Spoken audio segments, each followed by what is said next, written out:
عندك مشكل بزاف وكتعاني من تساقط الشعر، عندي لك الحل، ما تهزيش الهم حتى شي حاجه.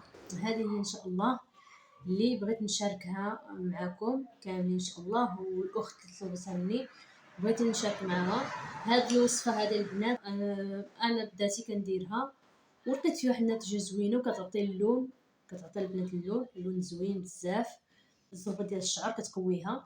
منين بديت كندير هذه دابا تقريبا شي شهرين تقريبا اللي بديت كنستعملها هكا، كندهن شعري بها وشي ساعه ولا جوج سوايع كنمشي نغسل شعري ولا كنخليها حتى للصباح كاع ولا مهم يعني.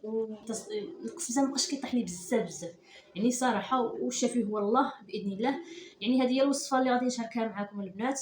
المهم اخوتي ندوزو معكم ان شاء الله هذه الوصفه هذه، ان شاء الله غادي تلقاي النتيجه ان شاء الله كي بغيتيها. في اول مكون غادي نديرو هنايا، هذا خديت العلف ديال التمر البنات، تمر عادي. خذوا باكيه ديال التمر وكتستغلوا داك التمر كتاكلوه. كيبقى لكم هذا العلف هذا كتلموه خديتو هنا في المقله وحمرتوه هكا مزيان حتى المهم تقريبا حتى كيتحرق. حمروا مزيان، او الا كنتو كطيبوا الخبز حمروه في الفران يحمروا مزيان باش يقدر يتطحن لكم. مكون تاني البنات اللي هو اساسي اللي معروف البنات، قرنفل البنات راه عنده واحد المنافع بزاف كيصلح هكا للشعر وكيصلح حتى الالم السنين اللي كيتوجعوا شي ضرسه ولا شي حاجه، كينفع حتى هو كتكالمي عليها. وقرنفل البنات راه معروف للشعر خطير، يعطي واحد المفعول زوين بزاف للشعر. المهم عندي هنا قرنفل، وهنا العلف ديال التمر هنا من بعد ما حمرته شوفوا كيرجع اللون ديالو كيتحمر. قدرتوا تحمروه اكثر من على هكا يتحمر مزيان بحال اللي كيبغي يتحرق من احسن. انا واخا ما حمرتوش مزيان. المهم هنا غادي ناخذ الطحانه البنات، غادي ندوز نطحن هاد المكونات بجوج، وحتى القرنفل البنات حمروه شويه باش هكا كيطحن مزيان. صافي خديت هنايا القرنفل تقريبا معلقه كبيره ديال القرنفل، وخديت هنايا التمر مهم كميه اللي بغيتو ديال التمر، شحال ما عندكم ديال التمر كتديروا. صافي درتو في الطحانه غادي ندوز ان شاء الله نطحنوه. هنا راني سمحوا لي قلت لكم التمر راه مهم العلف البنات ديال التمر. صافي هنا غادي نديرو في الطحانه وغادي ندوز ان شاء الله باش نطحنوه.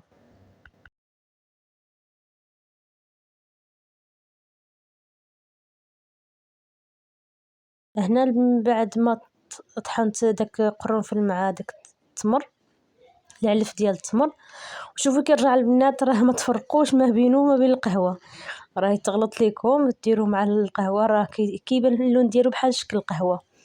المهم هنا راه طحنته مزيان وصفيته، وربما تكون شي هكا شي حبه ما تكون ما طحناتش ولا شي حاجه. وهنا خديتها نتوما البنات درتو في واحد الطبيسيل هكا، وكناخذ الزيت البنات عادي البنات الزيت من احسن ديروا زيت الزيتون الا كانت متوفره عندكم، ديروها في شي قريعه هكا خليوها خاصه غير للشعر ديك القريعه. ديروا فيها الا كانت عندكم قرعه صغيره بحالي انا ديروا غير معلقه صغيره من هاد القرنفل والعلف ديال التمر، ديروا غير معلقه بحال هاد الشكل هكا. الا كانت عندكم شويه كبيره على هادي ديروا 2 معالق. المهم هاد الكميه البنات ديما ما خصهاش تخطاكم في الدار. والزيت البنات اللي ما كانش عندكم زيت الزيتون ديروا زيت عاديه اللي كتدهنوا بها الشعر ديالكم. ديروا فيه هاد القرنفل هاد الوصفه هادي راه البنات عرفتوا مع المده غادي يبقى اللون يتغير لكم ديال الشعر، غادي يبقى يتغير غادي يبقى يرجع لكم على اللون بني. انا في الحقيقه تبدل لي اللون كل مره كنشوف اللون كيتبدل لي كيرجع اللون قهوي بارد.